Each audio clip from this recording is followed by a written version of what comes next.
This play is by Terry McFadden. Terry, can you hear me stand up?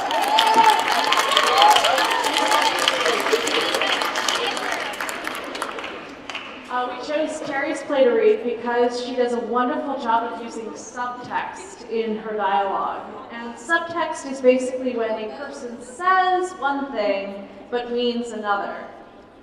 And it is actually very hard to write well, and we thought she did a really wonderful job of that. She also took a unique look at a woman's issue in 1918. How Low by Terry McFadden. The characters are Courtney Lee, a worker at Lowell Mills, Sally Allen, another worker at Lowell Mills and Courtney's friend, Mrs. Lowell, owner of the mill with her husband, and Mr. Lowell will just be mentioned. It takes place at Lowell Textile Mills, Lowell, Massachusetts in 1918. Courtney Lee is a 36-year-old trying to pay her son's way through college, so they will no longer be the lower class in the United States. The scene opens with Lee and fellow employee Sally Allen working in the mill around dinner time. It is dark outside and the weather report says it will storm later. We're fine. Me and John just got enough room in that little apartment. He's going off to college pretty soon, right? Yes, ma'am. He got into Bradley. Oh, that big rich person college in New York? Something like that. It's an elite. Mm-hmm. Where y'all got the money for that, Courtney Lee? Well, he just got a scholarship and we just got a raise about $5,000. Now, unless you get paid 20 times more than I saw on your paycheck, you didn't answer my question. Sally, you know I can make a way out of no way. Haven't I always? Surprisingly, yes. Don't make yourself sound like Jesus, though, because that's not one we play with. Well, I could feed an entire village off a loaf of bread and 2 fish. Mr. Lowell peeks in the door at Courtney.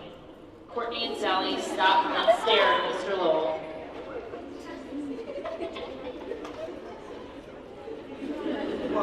What was that?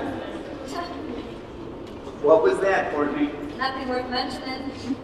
You don't do that. What, Sally? That right there. Something is telling me you don't have to feed a village with just a loaf and 2 fish.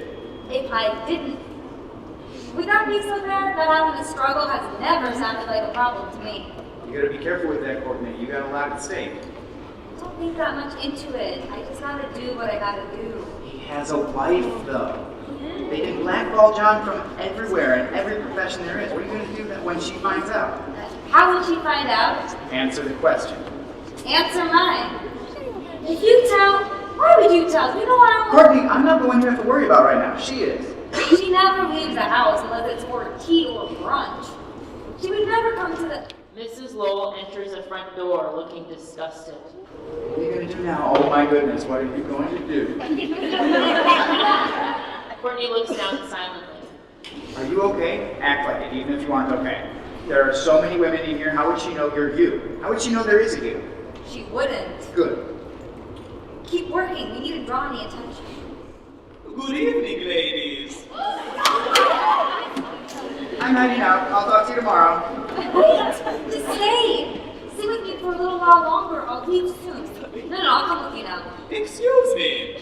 Do either of you ladies know where I can find my husband? No, ma'am. Oh, well.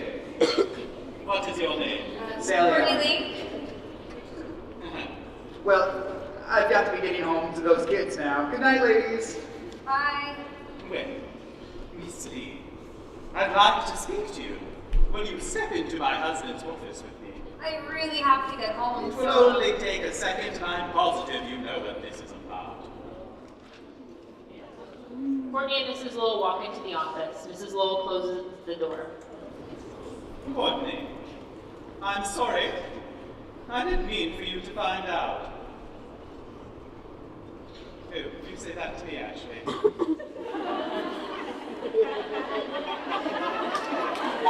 That's you, Mrs. Lowell. You didn't expect for me to find out that a low-class mill girl was meeting with my husband, really? You weren't, yes. You weren't even You wanted me to find out. Why would you think that? So, when you got pregnant, I think to take care of it. The baby, that is. You're not the first to try, and you're not the only one, Miss Lee. I know. I never understood why women did that. Did what? Went out to their face, downgrading to such an extent that everyone would look down at them because they allowed themselves to be treated like second-rate hookers. Mrs. Lowell, you don't know me. I work day and night. I was unaware that sleeping with my husband was part of your job description. My son has to go to college. I have to pay for that. I refuse to let my son continue living this way like the rats in the cellar. It's a horrible way to live, Mrs. Lowell. What a pity. Mrs. Lowell, what might the punishment be for me, seeing that I'm already extremely poor and all? Your job is gone. Don't even think about that. You're a pity, but I'm also a pity. My husband cheated on me with that help. You stop, the woe is me. Mrs. Lowell, please. This is my last resort. I do not know what else to do. I'll just do anything. Please don't leave me out to dry. You are not special. How do I get this into your head? You are the first or the last, and I will treat you no differently from the others. Why punish the girls, though? Why not the pursuer? We're just helpless women who can't afford to lose anything. You take the risk, you get penalized. I know your mother taught you at least that, even though it shows she didn't teach you much else. Do you have a heart? Yes, for my children and for my husband. People that deserve it. Your husband deserves your heart. He's the cause of all this. He's the cause of all this. Why doesn't he get penalized? End of play.